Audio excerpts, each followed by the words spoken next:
welcome back to Coaching in Session. My name is Michael Reardon, and I'll be your coach this evening. So today we're going to be having our final workshop, and you might be wondering why the final workshop, right? We're supposed to be workshop Wednesdays.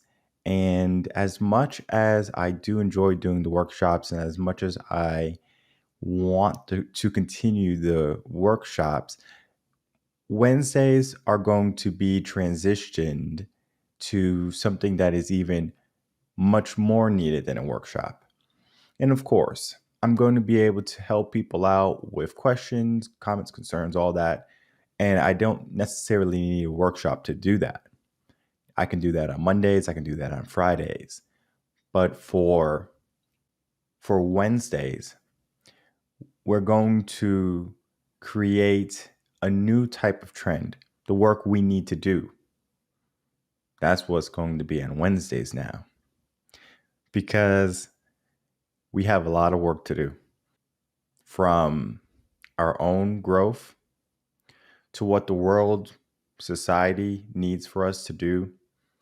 We have a lot of work to do.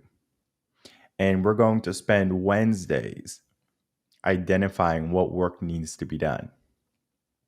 Because when I started my business, I wanted to create and make a difference in the minds of people, in the minds of children and adults. Didn't matter age, but I saw the limiting beliefs from the school system, and I wanted to make a difference. I wanted to make a change. And the best way I've found to make that change is to tackle it head on from an outside source. Because initially I thought becoming a teacher was going to be the number one way I would take away limiting beliefs from the school system, from the classroom. I was wrong. And it goes a little bit of me not understanding how powerful the school system is, how powerful the curriculum would be. And for years, I've tried to make a difference, and I have with the students that I interacted with. But what about the students that I will never see? Those students who would never come into my classroom because I was in a certain district? Well, how about if I just allowed other teachers to do their job? Every child goes to school, and since everyone's doing their job, everyone's being efficient and being a positive leader, positive teacher, all the students should follow suit.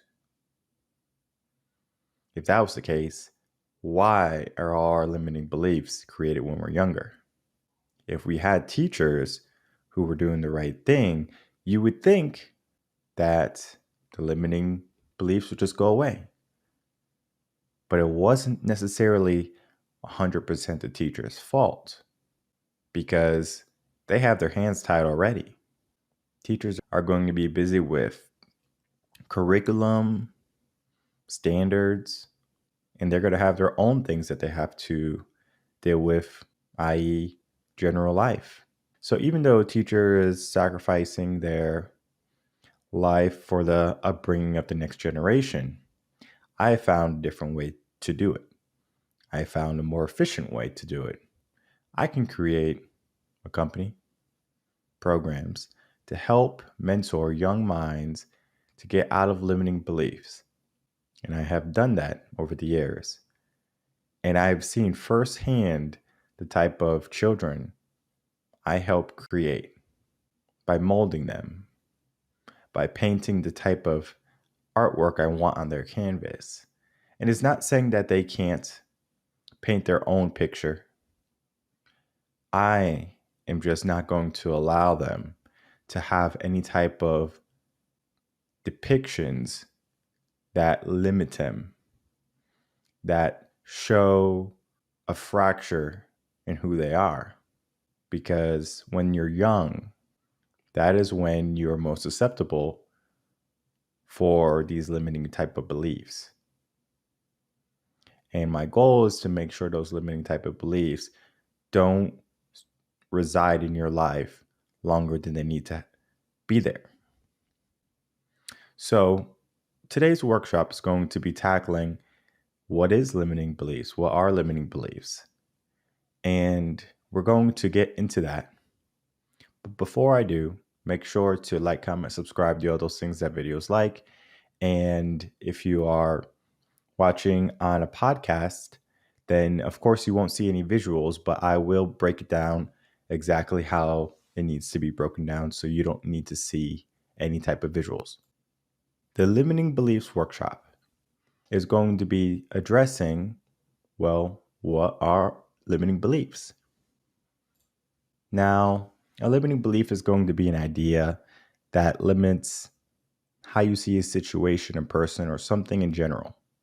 Limiting beliefs are going to be assumptions or perceptions that you learned, very important, learned or adopted about yourself and about the way the world works. These assumptions don't tell you much about who you truly are because they're just something you think about. What if? But these are going to be self-limiting because in some way, they're going to hold you back from achieving what you are capable of achieving. Limiting beliefs are going to be core for the American or Western type of society. If we look at bullying, what does bullying cause? Limiting beliefs. Because your bully is going to be saying things about you. And eventually, they might permeate your shell. They might break through and hurt your feelings. You might have heard the saying, I'm rubber, you're glue. What you say bounces off me and sticks right back to you. Sticks and stones can break my bones, but words can never hurt me. That is a nice facade to make us feel better, but it's so far from the truth. Words hurt. Words mean something. When we have limiting beliefs, there can be hundreds, thousands of limiting beliefs that we would have to understand that are happening in our life. And most of the time, we're not going to be able to see them by ourselves unless you're trained to see those type of limiting beliefs.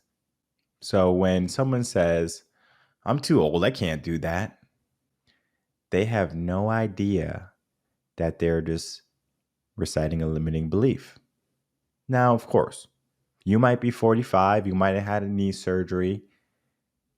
It might make sense not to do a cartwheel. But to say you're not young enough, you're not a kid anymore, that limits you because you're as old as you want to be. You're as young as you need to be.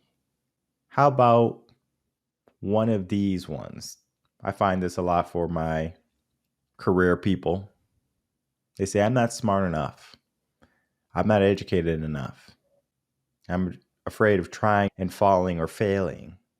Well, why are you not smart enough? Who told you you were dumb? Who told you you didn't have enough smarts or wits or wisdom to get the job done?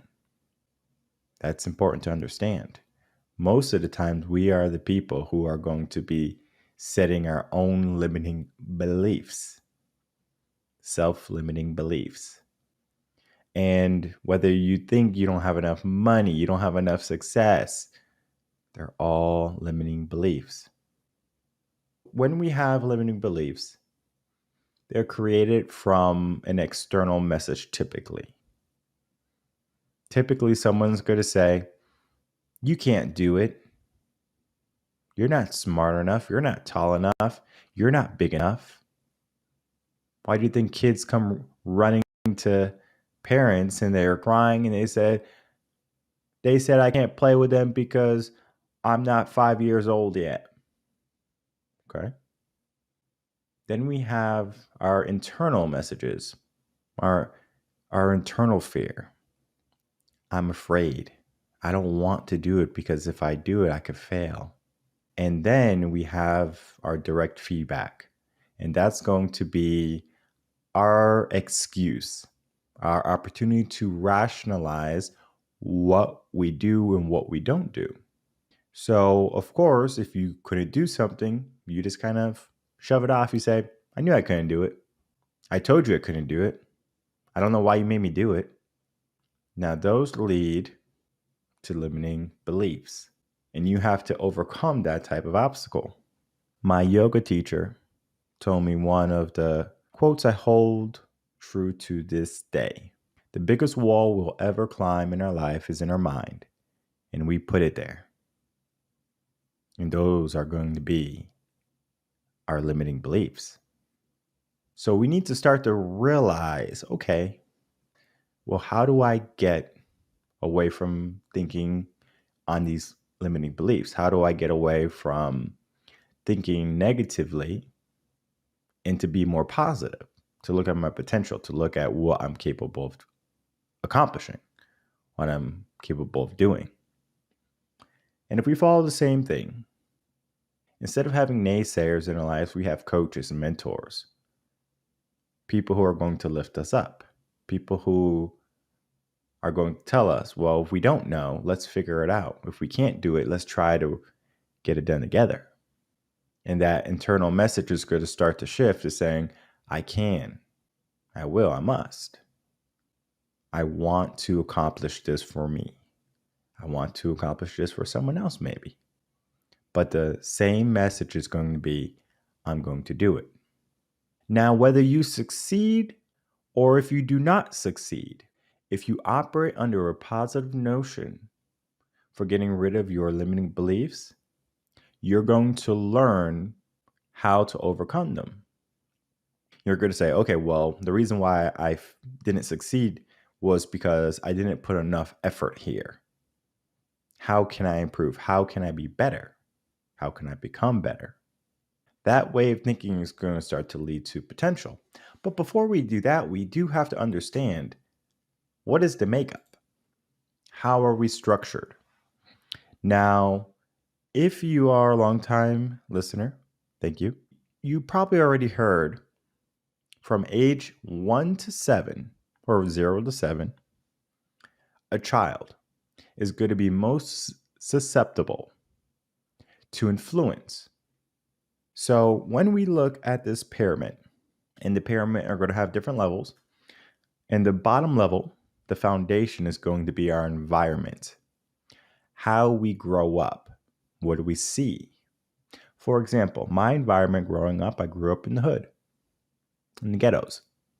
I saw violence, I saw drugs, guns, but I also saw other factors, and I'm going to break that down a little bit later. Behaviors from the people around me. I was able to figure out what type of skills and capabilities that the hood required me to have, beliefs and values. And then eventually I reached my identity, who I was going to become, who I thought of myself. A child has to go through this phase, this structure. So maybe they're living in an affluent part of town with affluent parents, going to private schools. That's going to create a different type of structure for them. They're going to have a different environment, different behavior. They're going to learn different skills and have different capabilities than someone who doesn't have what they have. Now, since they're going to be operating on things they have, what they believe and their values is going to be appropriate more for their own life and how their life is being structured.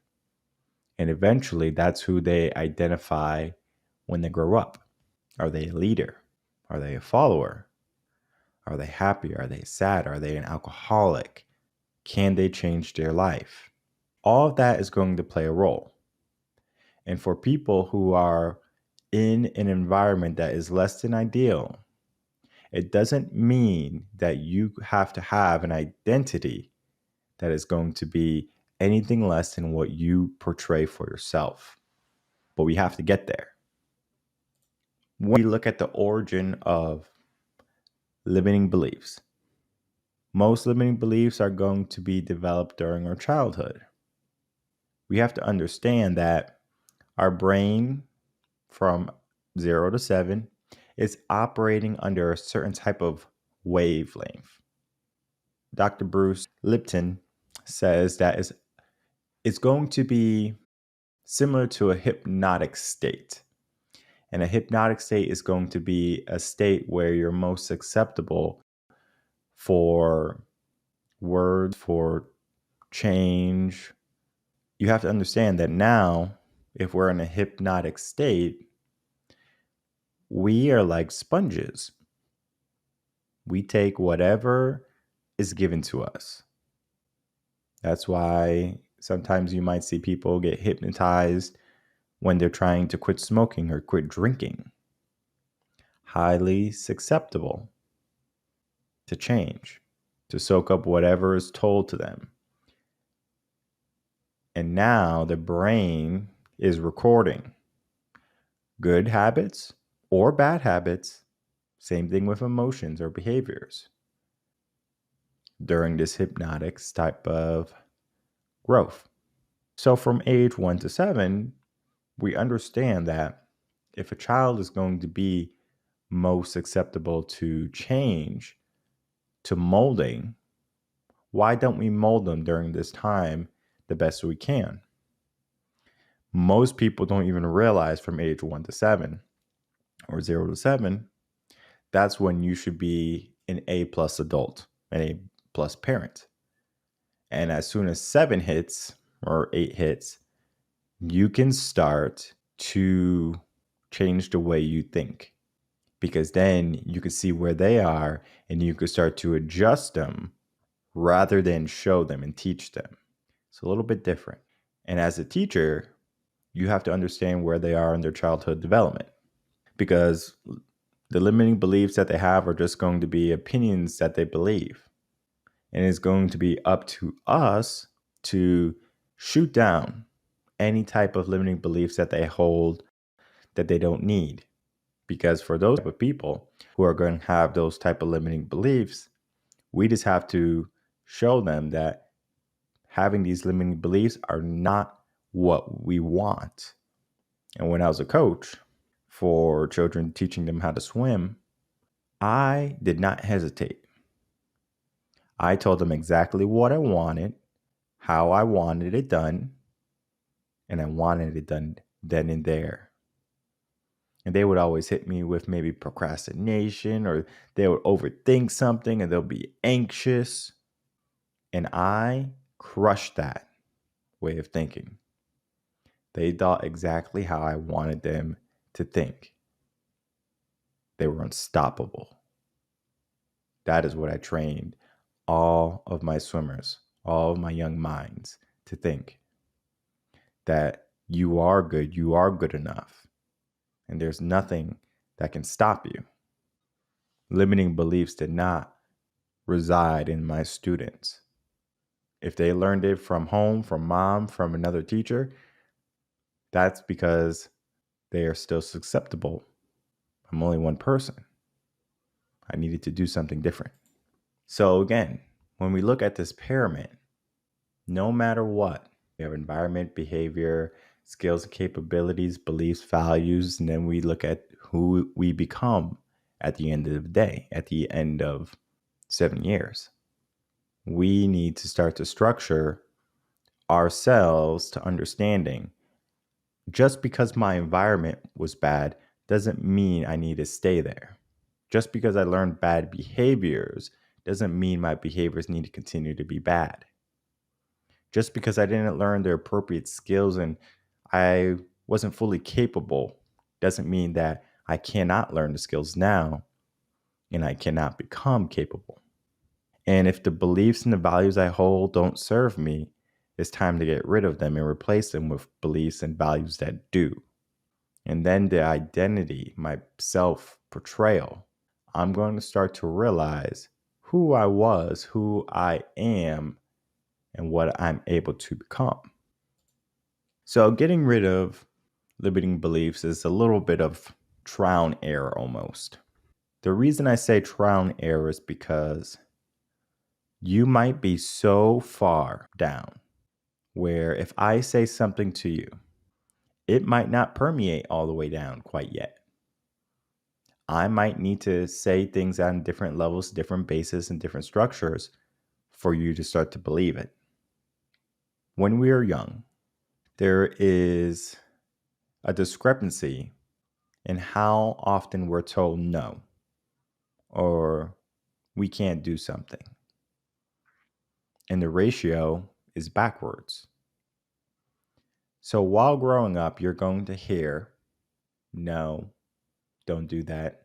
You can't do that. About 148,000 times. For the sake of math, let's round up to 150. So 150,000 times, you are told that you can't do something. No, no good. But guess what? Every time you tell someone no, or you give them a negative to work with, it requires you to do 3 positives in order to abolish or to negate that negative. And guess how many yeses you get during childhood? You get a few thousand, about 7,000. So that is nowhere close to what you need. And then people wonder why they have limiting beliefs. This is why. You were told no, no, no, no, no, and not enough yeses. And then if you were told too many yeses, now you're spoiled. There is a fine balance between the negatives and the positives. Now, some negatives are going to weigh more, and same thing with the positives, and you have to understand that. And if you don't, you can always email me. But you do have to understand the difference between a no and then hit them with the positive. Because if you're a teacher, especially, you should not be trying to tear anyone down without fixing what you've done. That means if you're going to tell someone no, get ready to put in the work to bring them back up. When we're trying to banish our limiting beliefs, we need to ask ourselves, is the belief true? This is going to be Psychology 101. If someone is upset at someone, they believe someone is doing something, they have to ask themselves if this is true. Now they have to take some time to determine the source of their belief.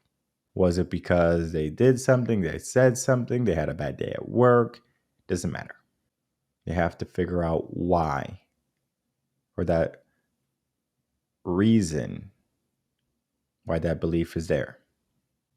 Now we have to come up with a conclusion, a declaration almost, and say, you know what? I don't want to think this way anymore. Or you might say, you know what? I'm going to take action on my belief. And then from there, you're going to imagine being free from your belief. How do you feel? Do you feel happy? Do you feel satisfied? Do you feel good? Positive, negative, whatever that feeling is. And then start to replace that belief that you were holding on to with a belief that's going to benefit you, that's going to help you, whether it be in your growth or just a better quality of life. And for that, you're going to have to find some evidence for this new belief, because up until now, you have been reinforcing a belief that maybe you don't really want or didn't really want. It just happened and you started to go down that path. But now you have a new belief you want to follow, and you have to get that belief on track. And then from there, it's going to be trial and error. You have to test yourself, and you have to see if this new belief is exactly what you want and everything that you wanted. And if it is, great, keep going. If it's not, adjust, pivot.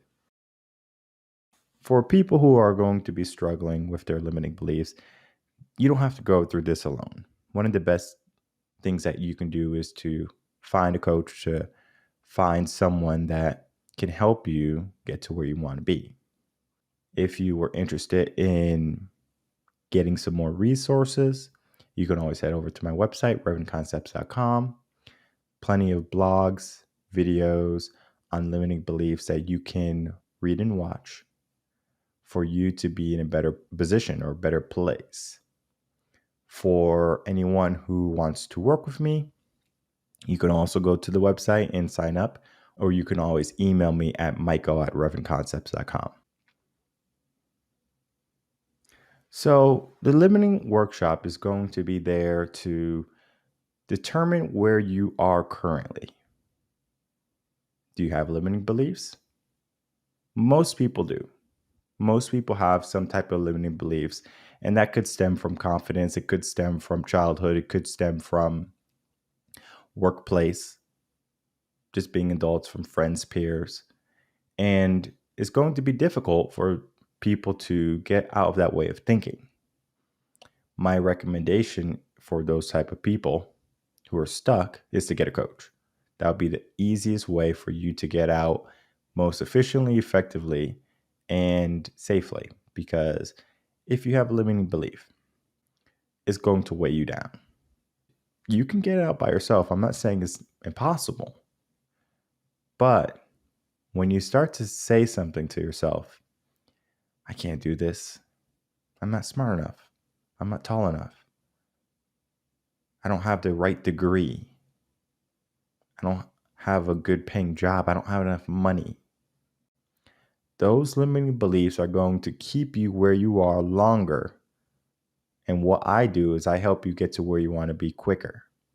There's a big difference between holding on to limiting beliefs and saying, I don't want these limiting beliefs anymore. And if you know my company, I'm going to play a quick intro, outro, and I'm going to show you what the company is, right? Why is it called Reven? Now, it is Reven. And if you spell it backwards, it spells Never. Never. The concept of turning never around. The concept of turning impossible to possible. The concept of turning can't to can. Turning what we were taught around. So society, the school system, parents, environment, whatever, has trained us to believe a certain way, to think a certain way. And most of the time, that is not going to be conducive to the life that we want to hold, to have, to live. So the people who are going to be operating under a limiting type of mindset, they are going to be missing out on so much more. Because I ask myself sometimes, why do 98% of people don't succeed great things in their life? And I'm not saying that the 98% of people aren't happy and they're not doing things and it's only talking about monetary. But I want to talk about monetary because it's not about reaching great wealth, monetary wealth in life. It's not about that. It's about the ability to be able to achieve it. Now, if you say, I can achieve great wealth in my life, but I choose to live a more pragmatic life where life is slow, but I'm able to feel it more deeply than if I was in the top 2%. Now you made a choice because most people don't even get a chance to make that choice. Most people are just living life, whatever comes their way. So the people who are trying to figure out how are they going to pay their rent, their mortgage, their grocery bills, those people have limiting beliefs. There's a scarcity there. I help people get out of that way of thinking, out of that scarcity. And if you have had teachers in the past or friends or family, and they told you that you'll never surmount to anything, that you're not good enough, that you'll always be a loser. You have to get out of that negativity. Find a coach, find a reason, work through it, journal, speak to someone, and get out of the limiting beliefs that don't serve you. Because my goal is to help people be in a better place than they are, to show people that it's possible. And the limiting beliefs that people were given from parents, from teachers, some accidental, can be reversed. Now, it's easier just to get someone, a child, and mold them exactly how you want to mold them. That's easy. But we still have outside stimulus that we have to pay attention to. It is easier to mold something that's not broken than something that is. So if you're broken, we have work to do. If you have a child and you want to figure out ways that you can mold them to a better person, stay tuned. We're going to be talking about that. If you haven't, make sure to like, comment, subscribe, do all those things that videos like. I will see everyone again on Friday for our podcast. Until then, everyone take care.